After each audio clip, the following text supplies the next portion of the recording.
معراج کی بات کرنے کا تو اب وقت آیا ہے، اس لیے کہ معراج کا سارا واقعہ تو مسجد اقصیٰ کے گرد گھومتا ہے۔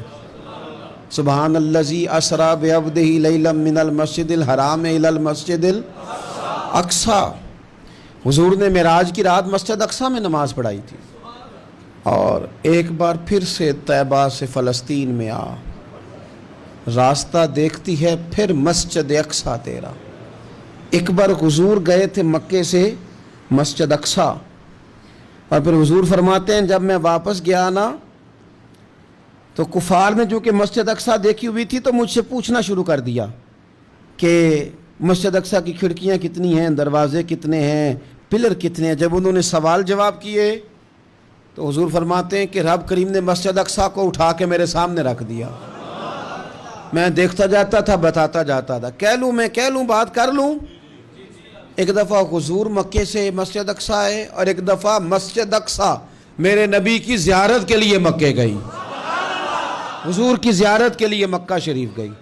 اور میرے نبی تو صرف کسی چیز کی طرف ایک دفعہ دیکھ لیں تو وہاں رحمت کے پھول کھلتے ہیں۔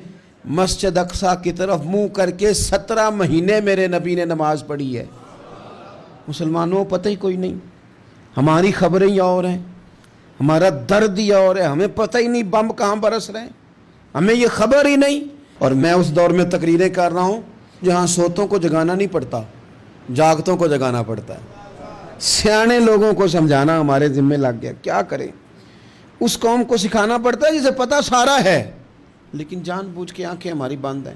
یہ مولوی کو بات کرتا تو لوگ کہتے دیکھو مولوی گالی دیتا ہے، لیکن اگر قائد اعظم محمد علی جناح کہے کہ اسرائیل امریکہ کی ناجائز اولاد ہے تو پھر تو تمہیں ہضم کر لینا چاہیے نا، پھر تو لبرل کو بھی ہضم ہونا چاہیے نا کہ قائد اعظم نے کہا ہے، اور اس ناجائز بچے کو تم نے اتنی طاقتیں دے دی کہ وہ مسلمانوں کے قبلہ اول میں نماز پڑھنے والوں کو بھی نہ بخشے۔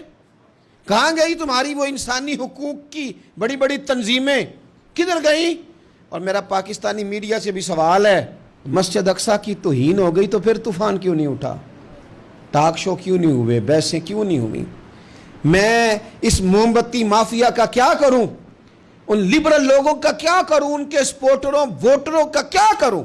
ان سیاسی جماعتوں کے کارکنوں کو کیا نام دوں کہ جو فضول بحثوں میں تو وقت ضائع کرتے ہیں، اور وہ مسجد اقصیٰ جس کے بارے میں میرے نبی پاک صلی اللہ علیہ وسلم سے ایک صحابیہ نے پوچھا تھا، یا رسول اللہ مسجد اقصیٰ میں نماز پڑھنا کتنا کو بہتر ہے باقی نمازوں کے مقابلے میں؟ تو حضور نے فرمایا 1000 گنا بہتر ہے۔ بی بی عرض کرنے لگی سونیا میں جا تو نہیں سکتی، دل بڑا کرتا ہے۔ تو حضور نے فرمایا جا نہیں سکتی تو وہاں تیل ہی بھجوا دے، جس میں حاضری لگوانے کی حضور بات کریں جس مسجد میں۔ اور نبی پاک علیہ السلام نے فرمایا خاص کر کے سفر کرنا ہوا تو 3 مسجدوں کے لیے کرنا، ایک مسجد حرام بیت اللہ کے لیے، ایک مسجد نبوی کے لیے، اور تیسرا مسجد اقصیٰ کے لیے۔